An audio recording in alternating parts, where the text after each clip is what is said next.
Durable alignment of inflation to the target. Alignment मतलब वो 4% के आसपास रहे, और उसमें एक ड्यूरेबल बेसिस में, ये नहीं कि वन ऑफ, मतलब आप देखिए पिछले जुलाई का इन्फ्लेशन 3.5% आ गया, इसका मतलब ये नहीं कि मतलब प्रॉब्लम ओवर हो गया है, क्योंकि that is primarily because of base effect, solid base effect advantage था। तो आवर टारगेट, आवर अप्रोच जो है 4% के आसपास रहे, और उसमें थोड़ा ड्यूरेबिलिटी, हमको कॉन्फिडेंस आए कि हाँ अभी 4% के आसपास रहेगा। एक वन ऑफ 4% के नीचे चला जाए फिर हम इंटरेस्ट रेट को ये कर देंगे, वो बहुत बड़ा सीरियस पॉलिसी मिस्टेक होगा। We have to be patient, बहुत पेशेंट रहना, और भी थोड़ा डिस्टेंस अभी कवर करना है।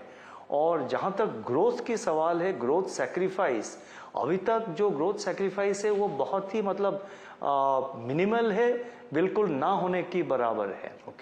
क्योंकि इस साल आप देखिए 7.2% हम प्रोजेक्ट कर रहे हैं, और India will remain the fastest growing economy 24-25 में। तो इसीलिए ग्रोथ सैक्रिफाइस जो है, या तो उसको आप मिनिमल कह सकते हैं, लेकिन हमारे हिसाब से कोई मेजर, कोई ज़्यादा मतलब ग्रोथ सैक्रिफाइस नहीं हुआ है। Growth remains intact, growth is stable and resilient, और इन्फ्लेशन को हमको कम करना चाहिए।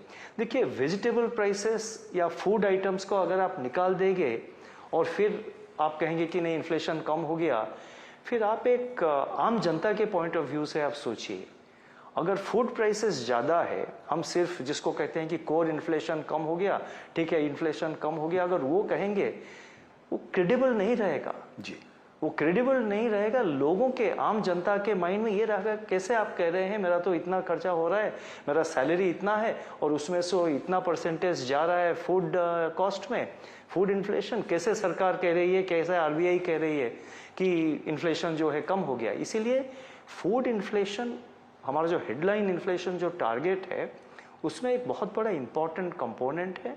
उसका कारण ये है क्योंकि अभी जिस सर्वे के आधार पर हमारा कंज्यूमर जो कंजम्पशन बास्केट है, जिसके ऊपर टारगेट इन्फ्लेशन नंबर कैलकुलेट करते हैं, जो कंजम्पशन बास्केट है उसमें फूड इन्फ्लेशन का शेयर 46% है जी। तो मान लीजिए एक साधारण परिवार में 50% ऑफ कंजम्पशन, जितना खर्चा हो रहा है, 50% खाने के चीज़ में फूड इन्फ्लेशन, फूड कॉस्ट में जाता है। तो इसीलिए ये बहुत ही ज़रूरी है कि हम फूड इन्फ्लेशन को मन में रखें, और रेट कब हम कम करेंगे या कब पॉलिसी चेंज करेंगे वो फ्यूचर डेटा के ऊपर डिपेंड करता है। लेकिन फिलहाल हमको ये कॉन्फिडेंस है कि इन्फ्लेशन कम हो रहा है और 4% के आसपास पहुंच जाना चाहिए। लेकिन इस साल का एवरेज हमने 4.5% दिया है। बहुत सारे अनसर्टनिटीज है, आगे जाके हम देखेंगे कैसे इनकमिंग डेटा स्टडी करेंगे, उसके आधार पर आउटलुक क्या बन रहा है, हमारा असेसमेंट करेंगे कि अगले 6 महीने में कैसा रहेगा, उस बेसिस पे हम डिसीजन लेंगे। पहले से एक गाइडेंस दे के मतलब आप एक गाइडेंस दे देंगे, फिर वो आप देखते हैं कि कुछ डेवलपमेंट्स आगे और नहीं हो रहा है, तो हम लोगों को कंफ्यूज नहीं करना चाहते हैं।